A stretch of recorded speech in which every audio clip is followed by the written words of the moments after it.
Oh, right. It records it straight away. Very good. So we'll wait for a few minutes, see who joins us.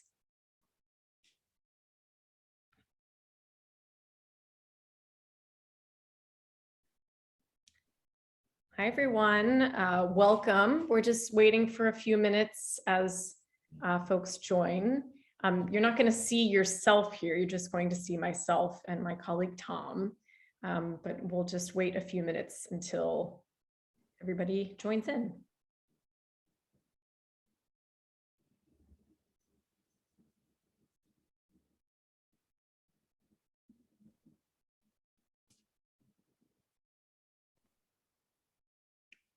We should have like, what's that, musical chairs music or something like that going.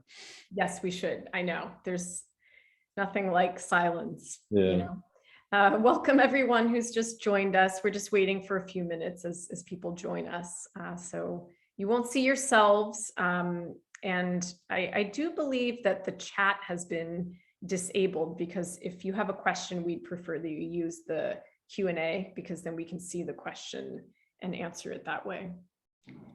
So we'll just wait a couple more minutes. We do need some music. Yeah. Yeah, it would be it'd be good, yeah. Or maybe like, I don't know, maybe something a little bit more relaxing than like a musical chairs, you know. Maybe. There is actually a way to drop music into the actual PowerPoint slide. Oh, So yeah. we'll have to do that next time. Yeah, that's a good idea, actually, just for the first. Yeah, we could do it's a standard, like when you go to cross country races. I guess it's changed a little, but it's no, you still hear it. It's that 80s song, the final countdown. Oh, good. Yeah, the final countdown. Yeah, right. People are coming in. Good. All right, we're gonna just wait for maybe one more minute, and then we will go ahead and get started. Now I'm going to be thinking about the final countdown. Yeah, 80s rock anthems. Yeah, there you go. Good. I like 80s rock anthems. I do too. I think 80s music is great. It's the best. I don't know. Great party hits. They were just great party hits. I mean, yeah. I guess that's like what I mean. It's like, Michael Jackson in his prime is 80s, right? So like that's you get all of that. Yeah, the 80s were well, in some ways, were a time. In some ways, America's best decade, probably. Although maybe in some ways it's worse, as it's probably laid the foundation for growing social inequality, et cetera. But that notwithstanding, it must have been a pretty good time to be an American, I think. People liked you, you were Top Gun, I don't know. Well, on that note, speaking of things that one could study in the humanities and social sciences, why don't we go ahead and get started? I am going to very briefly introduce myself here, and then I'm going to turn it over to Tom, who's going to take you all forward. So welcome to the Humanities and Social Sciences Grad School 101. I think most of you on here should, or are likely, first years or sophomores. It's completely fine if you're a junior or senior and have joined us here. I think there's still a lot of good content here. But most of you are here probably because you're thinking about the possibility of graduate school in the humanities or social sciences. And I think we'll give a nice overview of some things you should consider. I'm Meredith Mira. I am an advisor in the Office of Career Strategy. I do general advising, but I've also been advising on graduate school and putting together, with the help of my illustrious colleague here, Tom, and my other colleague, Holly, some workshops over the past few years to help prepare undergrads and alums who are interested in going to grad school. My own background is in the social sciences. I did my doctoral work at the Harvard Graduate School of Education. I'm always happy for people to follow up with me on questions around that. And I'm going to turn it over here to Tom to lead this presentation. I'm going to, unfortunately, for a variety of reasons, I'm going to need to jump off of here early. So Tom's going to be taking you forward in this. But I did want to say, we are recording this. It will be posted, I believe, in our YouTube channel. The chat is disabled, so if you have questions, please put them in the Q&A. Tom is going to be running solo here, so if you have questions, it'll just take a moment for him to go to that. And I think that's sort of it. So Tom, I will hand it over to you. And I'll say before I introduce myself, I will say that you can study the 80s at Yale in our graduate programs. And in fact, Senator Ben Sass from Nebraska did. So there you have it. We have a Yale senator who studied Reaganomics in the 1980s for his doctoral work in the history department some, I don't know, 15 or 20 years ago. Anyway, I am Tom Santamaria. I am a 6th year doctoral candidate in Renaissance Studies and History. And this year I've been doing some work with the Office of Career Strategy and in advising students who are thinking about graduate school, master's degrees, doctoral degrees in the humanities. And today we're going to sort of talk a little bit about that process, but more about what first and second years who might be curious about graduate school, what it's like, what it's about, and then also what are some things you can be thinking about in your time as an undergraduate with an eye to further study thereafter. There we go. Okay, so these three bubbles sort of correspond in a way to three points in time, not necessarily perfectly chronological, but 3 points in time in which you might find yourselves thinking about your time at Yale, your future after Yale, and what that's going to look like. So starting with Yale, I think the thing we want to emphasize is that you've already been through a pretty rigorous process for application, applying to school, applying to college, of course, and congratulations, you got into Yale, and here you are. So in some ways, it probably kind of feels a little early, especially if you're a first-year student, to be thinking about graduate school. And if it feels that way, that's good. It should feel a little early. Nevertheless, we're going to just give you some thoughts about that. So the first thing to think about is what can you do right now as a first or second year student? Who are you? What are you doing?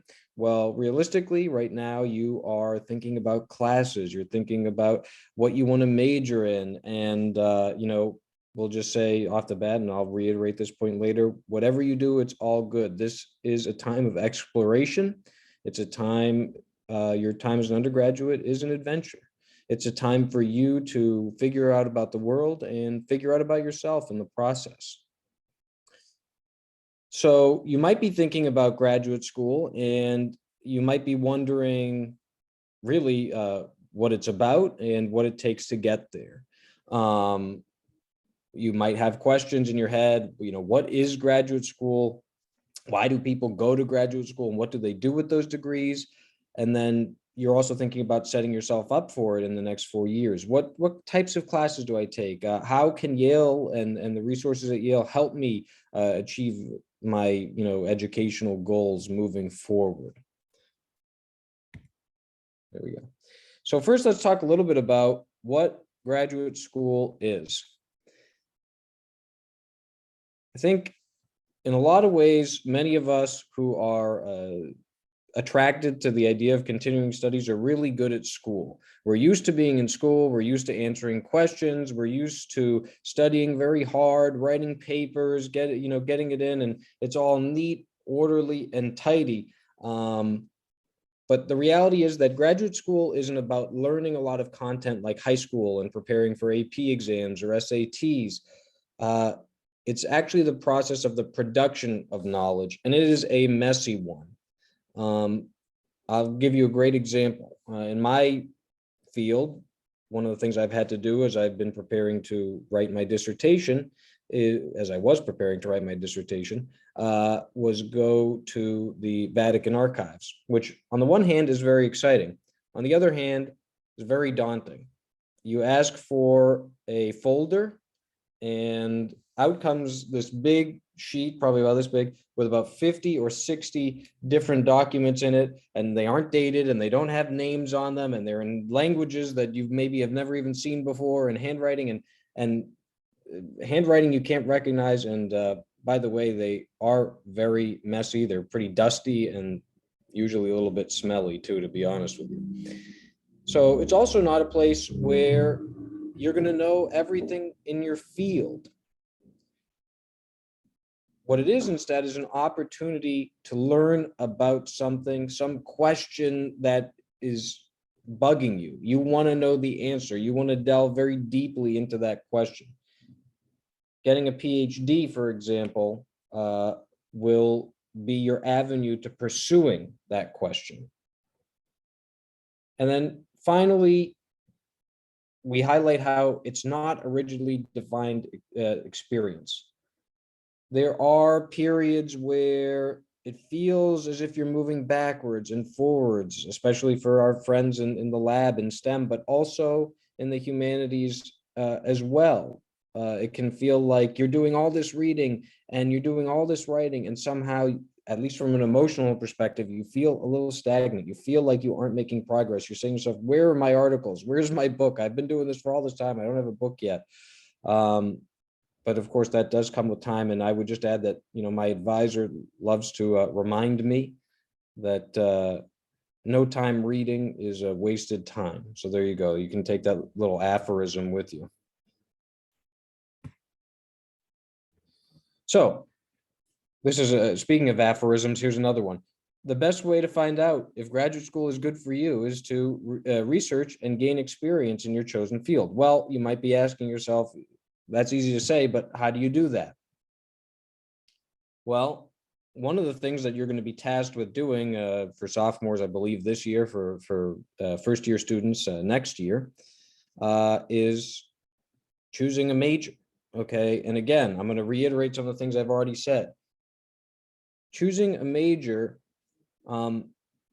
it's not the biggest decision in your life. It might feel that way. It might, but it's not the biggest decision in your life. Okay. It doesn't set you up, and it doesn't decide everything that's going to happen with you from the time you're 18, 19, 22 to the time you retire. What choosing a major should be about is exploration. You guys have a great add or drop period at Yale where you can explore a lot of different courses, see what you like, see what interests you, see what doesn't interest you. And that's a big advantage. And that's something for sure that you are going to take with you moving forward. Take classes that excite you, with methodologies that excite you, or with readings and other materials that excite you. Those opportunities are abundant at Yale, and you are especially lucky because the truth is that you have world-leading faculty in almost all, well, in fact, in all of our fields. That is exciting. You also have an added resource in graduate students. Graduate students like myself and others are so pleased to talk to undergraduates, especially in their classrooms as TFs, but elsewhere as well. Long story short, don't be afraid to explore, and definitely try to start pursuing and making relationships with faculty people.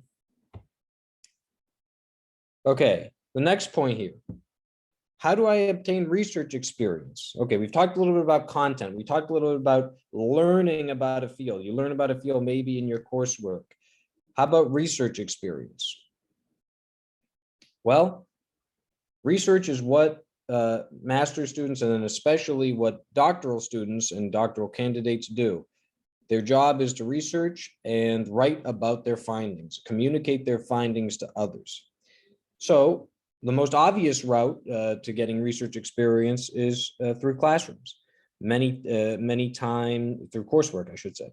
Many times in undergraduate seminars, you're asked to write a research paper of some kind. If you're in my fields, for example, like history, or even in English and many of the other humanities fields, you might go, say, to the Beinecke and start looking at collections over there. If you're in art history, you might go to the Yale University Art Gallery and start dealing with primary source texts, which are great artworks. You'll definitely want to talk to graduate student and faculty mentors about research opportunities. There's a Yale graduate undergraduate mentorship initiative. You can definitely look that up. Faculty are often looking for undergraduate research assistants. You can find those opportunities usually through email blasts from your department registrars. And you can also go to the Yale student employment page where faculty will post those opportunities, and they're there as well. There are student publication opportunities, a wide variety of them, and I'm sure many of them will be begging to have your term papers as you move forward in your Yale career.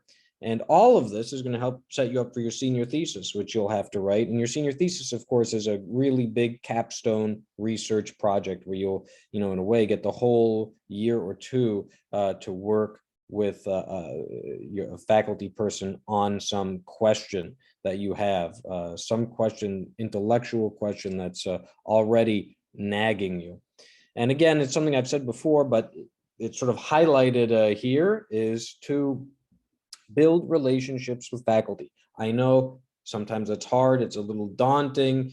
Some of these faculty at Yale are really titans in their field, but I can assure you that really most of them, if not all of them, want to get to know you and they want to help you, and it's really well worth visiting office hours and getting those relationships going. And by the way, you will need faculty people, we're going to talk about this in a few minutes, to write letters of recommendation for you. So why not get started now, allowing them to get to know you, and so that they can write really good letters.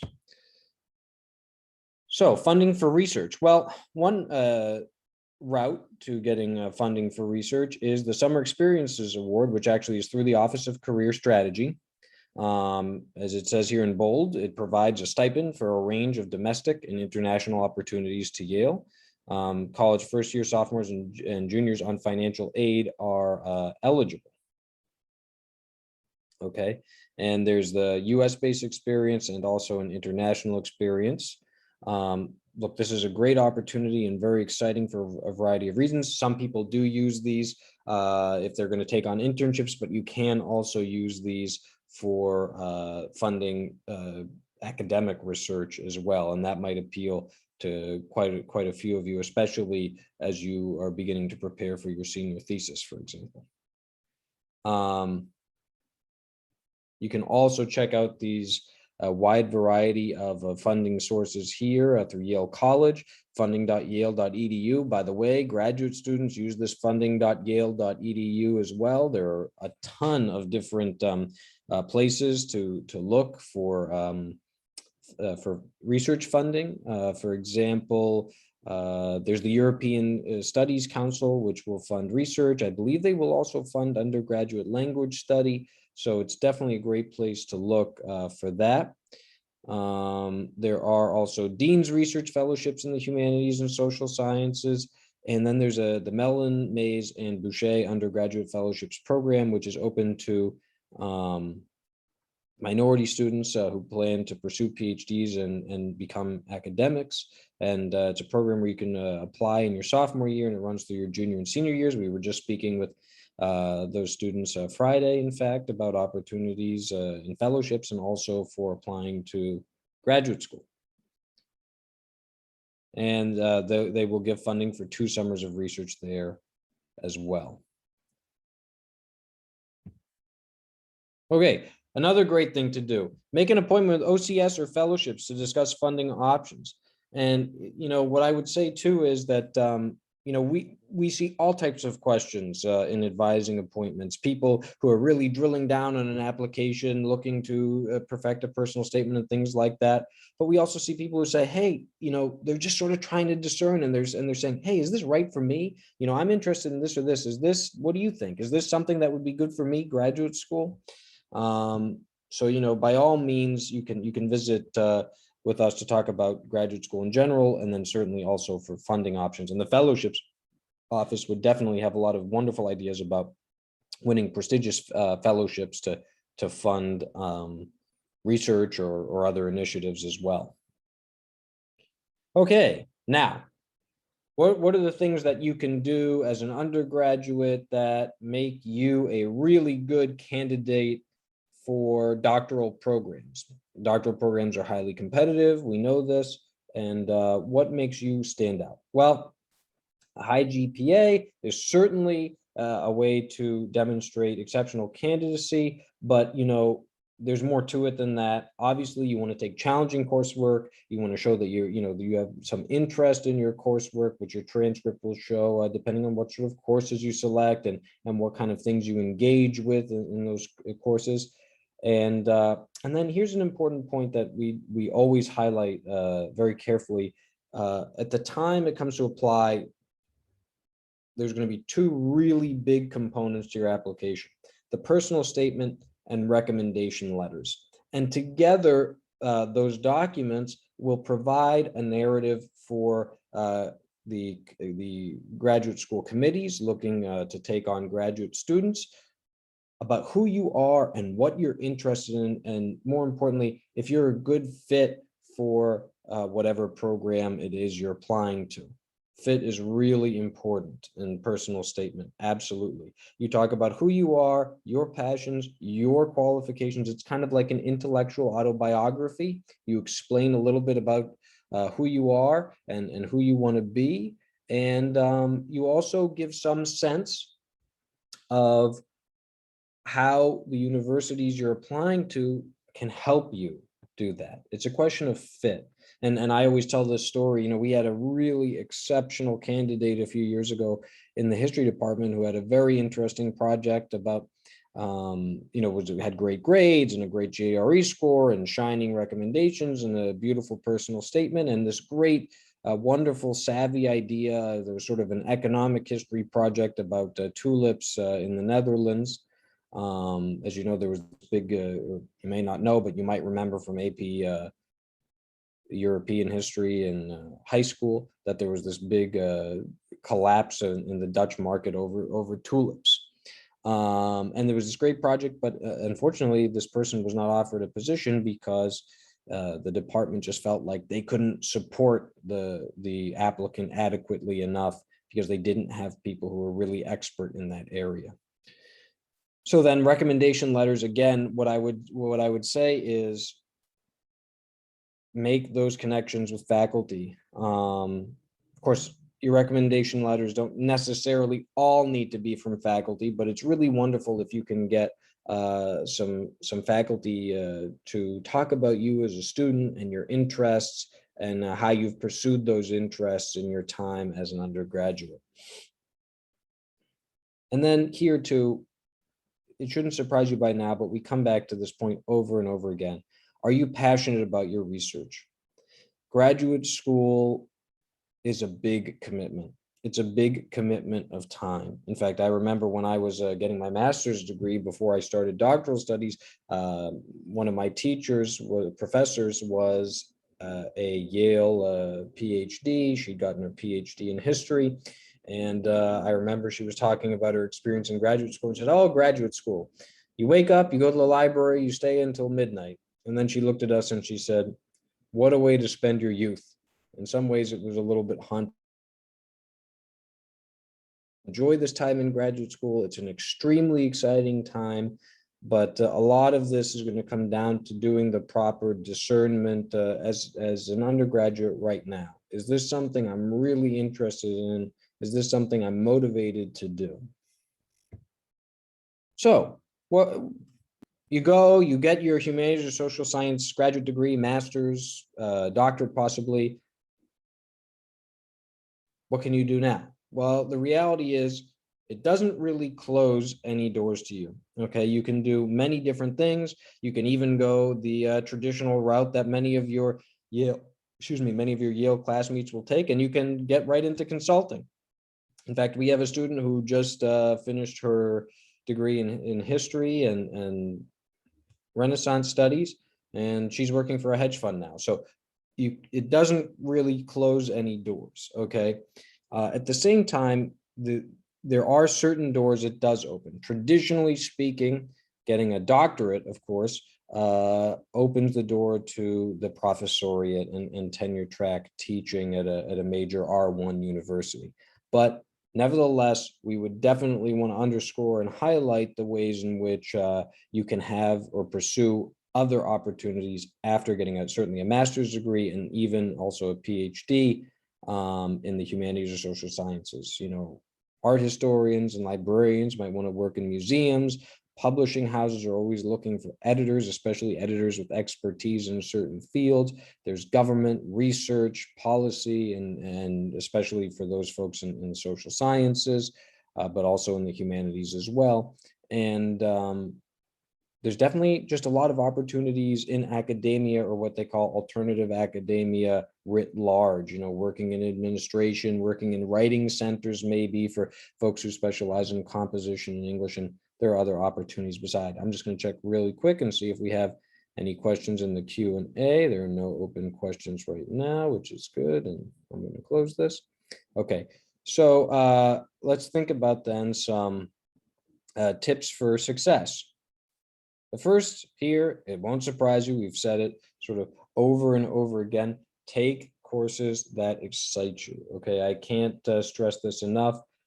Take challenging coursework, be interested in what you're doing, challenge yourself, make your academics a priority, and then of course pursue those wonderful and rich extracurricular and co-curricular opportunities at Yale and athletics or in clubs, debate societies, all those things, but certainly do take your coursework seriously and be interested and motivated by it. If it's motivating you, it's interesting, and you're excited to wake up and read books and think about the ideas in your classes, that's a good thing. That's what you want your Yale experience to be like. Yeah, try out internships and other things. Figure out what you like. What I tell people, and this gets a little bit cheesy, but one of the classes I offer here at Yale is a course on Jesuit missions. Okay, and the Jesuits was this group of priests in the early modern period. They were founded in 1540, and they established these global missions. Okay, they went around to the New World, everywhere, and they were writing about these missions anyway. In this course, one of the things we look at is Jesuit spirituality, okay? And Ignatius, St. Ignatius, the founder of the Jesuits, was a master of discernment. So I'll give you some of his tidbits about discernment here. You might have heard the phrase before in your life, Maria Conde is it, who asks, does this spark joy? Well, actually, it was St. Ignatius said it before her, about 500 years before her. He said, does this certain thing leave you excited, or does it leave you, he said, dry or desolate? So another way of putting that today is thinking about what you want to do with your life, which is something young people do think about. Certainly people first and second year college students are already thinking about it. As you go through your coursework, as you participate in your clubs and on sports and other opportunities, you can think to yourself, am I enjoying this? What about this am I enjoying? And then you can also start to think about, or I'll challenge you to start to think about, where are your talents manifesting themselves? Where do you find yourself most successful? And also think about the needs of the world. And then, in a way, a basic question is, how do your talents, as you discover them, meet the needs of the world? And it very well might be that your talents meet the needs of the world in research and writing and teaching. Okay, another tip, we've been over this a few times, but go to office hours. Make personal connections with faculty. Definitely do that. We've been over it. I can't emphasize it enough. My undergraduate faculty advisors, or many of them, are now dear friends. As a doctoral student, I've collaborated with them on projects. I still go out to dinner with them. These are wonderful mentors and great people that you can avail yourselves of on the whole. So I very strongly recommend you do that. Get involved in research by thinking about some of those opportunities we mentioned before. Definitely, you can start to engage with scholarship. You can read books, monographs, books. You can read books and articles in your field. Maybe think of the big journal in your field. In my field, for example, it's Renaissance Quarterly or 16th Century Studies. You might pick those up and start leafing through and saying, wow, is this the type of thing I want to do? Do I really want to go and study these topics and write about them? That's definitely a good idea. And then, of course, you can always feel free to make appointments with OCS. And the fellowships advisors, I strongly recommend you make appointments with the fellowships office. There are some wonderful fellowships that provide really exciting opportunities. Fulbrights, you can go anywhere in the world teaching English. Many countries have research grants as well. In the UK, you can pursue master's degrees with Fulbrights that are funded by the US government. I mean, that's a fabulous opportunity. There are also the Rhodes Scholarship, Beinecke's, Truman's, and so many others. But you definitely want to reach out to the fellowships offices. It's a really great thing to win a prestigious fellowship and get funding to pursue something that you're really interested in. Okay, so we're kind of ending where we started, which is to say, you're somewhere in these bubbles right now. You're thinking, you're saying, what do I do now? What do I want to do, and what opportunities are going to be available to me in the future? This isn't a clear linear process the way we showed it in the first slide. It is a process that's very much in flux. Things change over time, and your interests might change over time, and it's okay to be aware of that change, I would say, and I think you'll agree. But finally, I think I'll just conclude by saying, for sure, this is an adventure. Your undergraduate education is an adventure. It's an opportunity to explore. I'm excited for you, and I hope you're excited as well. And on a final note, I'll say we are here to help. You can make appointments with me. It's never too soon. It's not like, oh, I'm only a freshman or anything. First-year student or something like that. You can definitely reach out. My email is there, thomas.santamaria@yale.edu. And if you like, what I'll do is I'll wait here for a few minutes to give you the opportunity to ask some questions if you have any. I'm going to open up the Q&A. There are no questions right now, but here it is. We have the open questions. If you have any, by all means, go ahead and ask. I'll give you a few minutes to do so. How should I build relationships with faculty as a first-year student? Okay, well, I'll just answer it live instead of typing it since we have plenty of time. My recommendation is to visit office hours. First and foremost, visit office hours. Maybe over time you might take multiple classes with one faculty person, and if it's a field that you're really interested in, what I would say is you approach the faculty person maybe after class or whatever and say, hey, look, I'm interested in this. I want to talk about it. I'm excited about this. Is there something I should be reading? What do you think? But just get the ball rolling on a conversation, I would say. A lot of times our faculty also give lectures outside of the classroom in their field. Certainly you could attend those lectures around campus. That'd be another great place to hear what they have to say, sort of in their research. But I would say those would be the big avenues. Certainly office hours, they have them, avail yourselves of them. And then I'll wait to see if there are any more questions.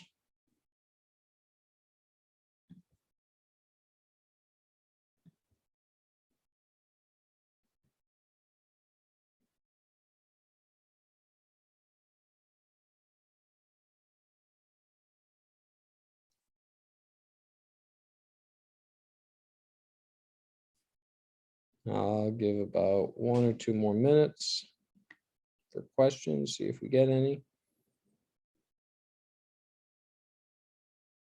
Only hosts, only I can see the questions, so don't be embarrassed or anything like that. By all means, ask away.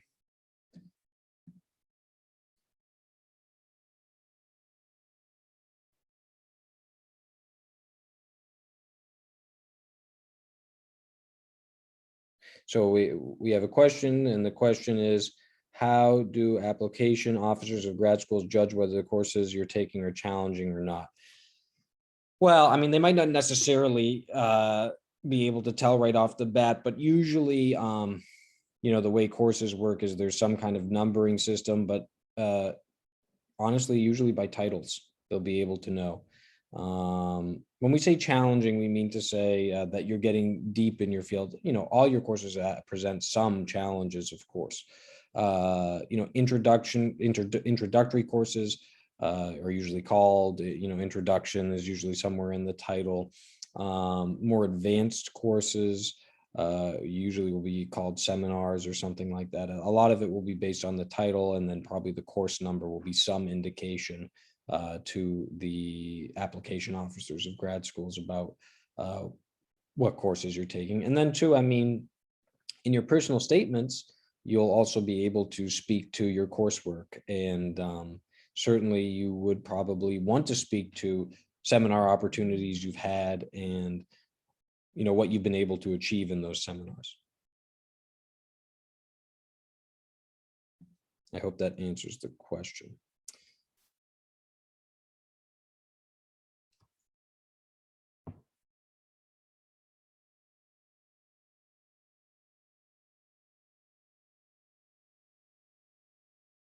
And I'll wait just a few more minutes and see if we get any more questions. By the way, I would also add that I can't even see who's asking questions, so it's completely anonymous.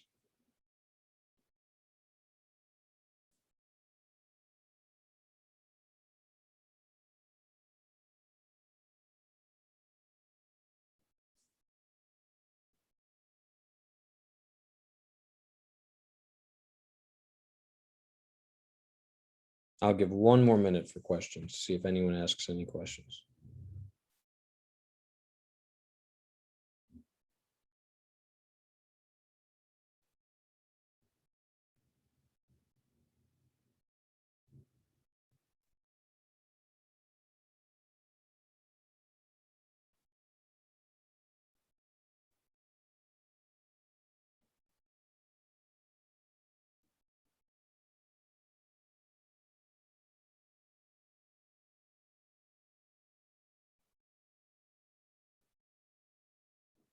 Well, great. Thank you all so much for attending. Remember to, of course, feel free to reach out, you know, make schedule appointments, email, what have you. If you have any other follow-up questions or any other questions in general about graduate school, thank you for your time and thank you for coming. We really appreciate it.